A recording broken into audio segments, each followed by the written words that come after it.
अरे दिल छोटा मत कर यार, इस समय तुझे बड़ी पेप्सी पिलाता हूँ। 50 में बड़ी पेप्सी? ये कहाँ से गई? लैंड से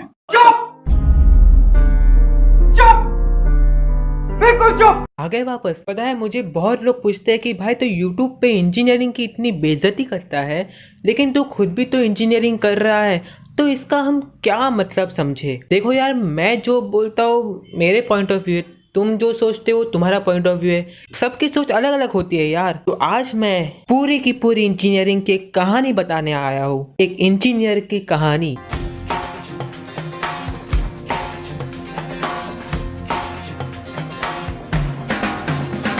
देखो, दुनिया का एक नियम है कि अगर तुम कॉमर्स लेते हो तो तुम्हें सीए करनी पड़ेगी, अगर तुम साइंस लेते हो तो तुम्हें इंजीनियरिंग नहीं तो डॉक्टरी करनी पड़ेगी, और अगर आर्ट्स लेते हो तो आर्ट्स में क्या करना था।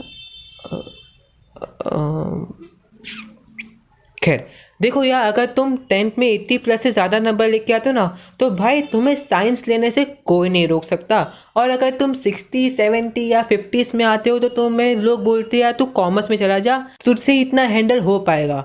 और जो लोग 30, 40 तक लेके आते हैं ना, तो भैया बाप सीधा स्विगी पे लगा देता है। जो बंदा साइंस लेता है ना, अपने लाइफ में वो 6 साल अपने आप को कुर्बान कर देता है। 2 साल कॉलेज और 4 साल इंजीनियरिंग में घुसने के लिए तुम्हारे कान में इतने झूठ बोले जाएंगे कि भैया तुम उसी वक्त इंजीनियरिंग ले लो यार, इंजीनियरिंग कर ले, नौकरी पक्की यार, लाइफ सेट है।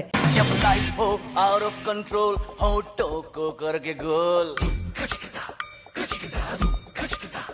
जैसे नौकरी का वर्ड सुनाई देता है ना, तो भैया हम चाहे अपनी जिंदगी दांव पर लगा ले, लेकिन इंजीनियरिंग कर ही लेंगे। नौकरी का सवाल है यार, लेकिन इंजीनियरिंग की एक रहस्य वाली जिंदगी होती है। इंजीनियरिंग होती है 4 साल की, हर साल में 2 सेम होते हैं, यानी कि टोटल 8 सेम। हर सेम में नए नए सब्जेक्ट होते हैं, यानी कि 4 साल में 40 सब्जेक्ट, और हर सब्जेक्ट के 10 असाइनमेंट्स होते हैं, यानी कि 400 असाइनमेंट्स। ये सुन के आदमी उधर के उधर ही खत्म, मर्डर, खल्लास।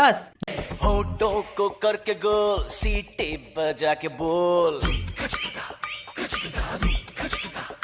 देखो, इंजीनियरिंग में तुम्हें ये सिखाया जाता है कि भैया यहाँ 2 चीज से डरना बहुत जरूरी है, एक तो अटेंडेंस और दूसरा केटी शब्द से हर इंजीनियर की फट जाती है। केटी क्लियर करना मतलब भाई मौत के कुएं से बाहर आना, और जो नहीं कर पाते हैं वो, मैं इंजीनियरिंग छोड़ के पंडित बन जाऊंगा और सबको झूठा भविष्य बता के पैसे ही कमाओगा, पैसा ही पैसा होगा। मेरा एक सीनियर है, उसको सेम 2 में एक केटी लगा था, और वो भाई साहब केटी क्लियर करने में उसने अपनी जिंदगी ही दांव पर लगा ली। और जैसे ही वो केटी क्लियर हुई नहीं की, अगले सेम में उसको 4 केटी और लग गई। आज भी 40 साल का होके रोज कॉलेज आता है और केटी का एग्जाम दे के जाता है। और ताजुब की बात ये है कि उसकी शादी हो चुकी है और उसके 3 बच्चे भी है। इसलिए जब भी मेरा रिजल्ट आता है ना, तो सबसे पहले बात दिमाग में आती है कि भाई केटी ना लग जाए, भले मार्क्स कम आए लेकिन केटी ना लग जाए। लाइफ हो आउट ऑफ कंट्रोल, होठों को करके गोल,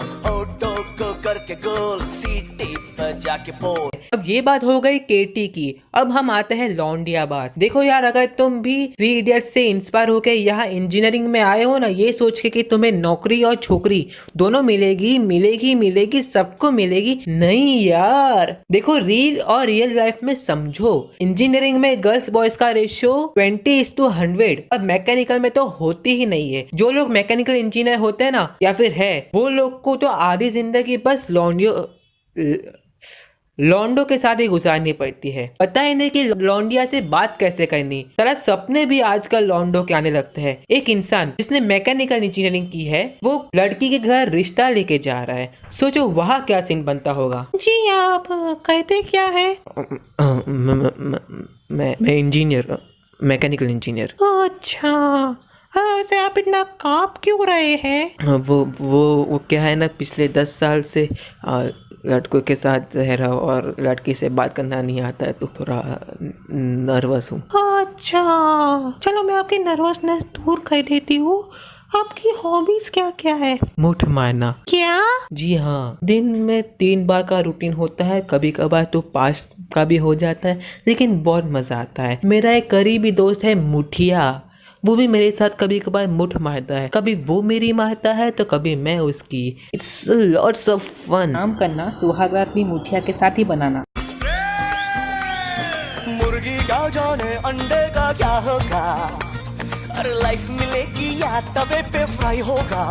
अब आ जाते हैं प्लेसमेंट्स पे। हर कॉलेज में जैसे ही तुम एंट्री करते हो ना, वही सामने ही अमिताभ बच्चन जैसे बोर्ड दिखेगा जिसमें लिखा रहता है 100% प्लेसमेंट गारंटीड। घंटा 100 में से 5 लोगों को जॉब मिलती है और बाकी सब लटकते रहते हैं। फिर अजीब गरीब स्टार्टअप दिमाग में आते हैं। भाई कुछ लोग तो इतने भयंकर होते हैं कि कच्चे बनियान का बिजनेस खोल देते हैं, और कच्चे बनियान आदमियों के लिए नहीं, औरतों के लिए। अब मुझे बाकी कॉलेज का तो नहीं पता, लेकिन हमारे यहाँ अगर तुम 500 आवर्स कॉलेज में काम करोगे तो ही तुम्हें जॉब इंटरव्यू में बैठने दिया जाएगा। अरे अब पढ़ाई लिखाई छोड़ के मैं प्यून की नौकरी ले लूं या कैंटीन में पैटीज सर्व करूं, लेकिन क्या है ना यार, अब गला दिया है तो जान देनी पड़ेगी। इसलिए कुछ लोग इंटर्नशिप कर लेते हैं, नहीं तो कुछ लोग एनएसएस, और ये छक्का नेशनल सर्विस स्कीम। ये सबसे बढ़िया काम है यार।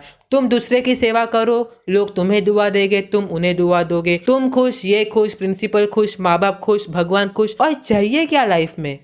होठ घुमा सीढ़ी बजा के बोल भैया अरे भैया। अब ये बातें सुनकर तुम्हें ये लग रहा होगा कि इंजीनियरिंग घटिया कोर्स है।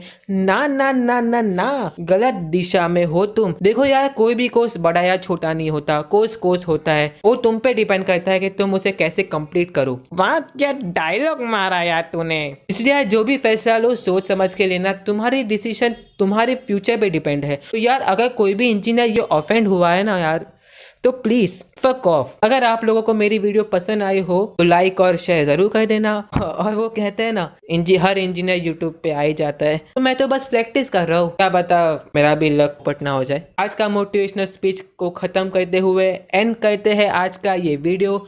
All of you stay safe, take care and don't go out unnecessarily. Tata, bye bye, good night, खत्म, बाय। मैं इंजीनियर हूँ, 4 साल कॉलेज में दबा के गाली खाया, हजारों एग्जाम दिए, लाखों असाइनमेंट बनाया, और अभी मैं 12,000 रुपए की नौकरी ढूंढ रहा हूँ, लेकिन वो भी नहीं मिल रही है। मैं इंजीनियर हूँ।